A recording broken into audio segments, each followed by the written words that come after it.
Hi, welcome to Bookie.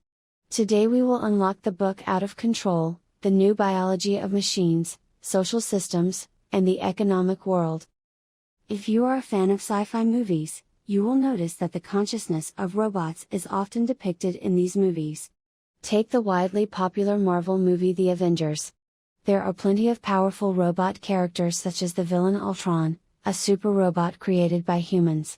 With a consciousness of his own, Ultron is dedicated to destroying all humans on Earth, becoming one of the Avengers' biggest foes. In nearly all movies, robots share the same conscious feeling of independence as humans who have already lost control of the former. Is this an inevitable outcome of robotic development? Yes, the book Out of Control will show you that out-of-controlness is the final outcome of robots' development.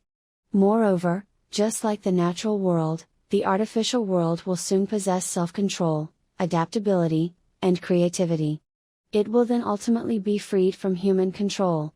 Out-of-controlness is even the final destiny and end of human development.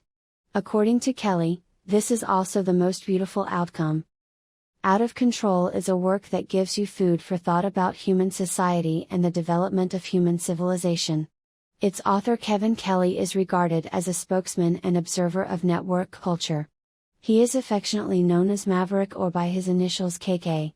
What Technology Wants, which we have reviewed in another Bookie, is also one of his masterpieces.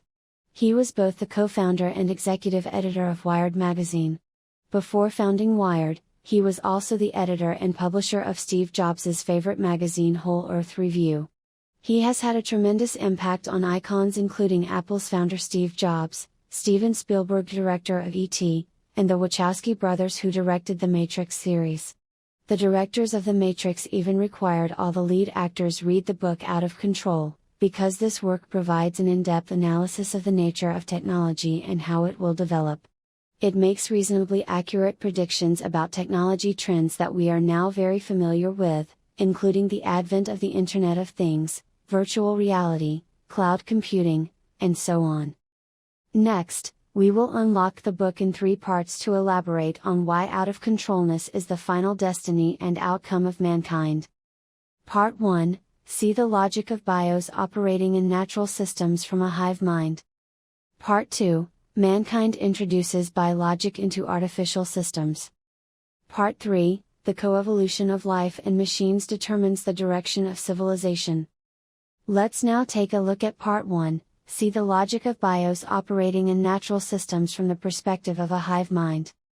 If you observe honeybees' flocking behavior, you will be amazed at the wonder of nature that you witness. We all know that bees live socially in colonies and that there is no ruler among them. Each bee is equal in the beehive, though they differ from others in the division of labor. All bees live together in hives and carry out their tasks individually. When bees need honey, they go out by the thousands. Despite their loose structure, bee swarms aren't disordered but exhibit high levels of coordination. They look like a living animal from a distance. A hive mind is a term used by entomologists to describe the phenomenon of bees working individually but in perfect alignment with each other in a group. The hive mind is a common phenomenon in nature. It is evident not only among bees but seen in other social animals, such as ants. If you have ever watched ants move, you will notice a strong sense of purpose and direction in ant colonies. When moving, the ants advance towards the same destination. But if you observe them more closely, you will find that each ant is busy in its own way, going east and west at one time or another, seemingly confused and bewildered. However, it doesn't affect the overall marching of the army of ants. Ant colonies, like bees, possess hive minds. Each member of an ant colony does only its own task, but the ants coordinate very well as a group. Suppose we look at the hive mind from a scientific point of view.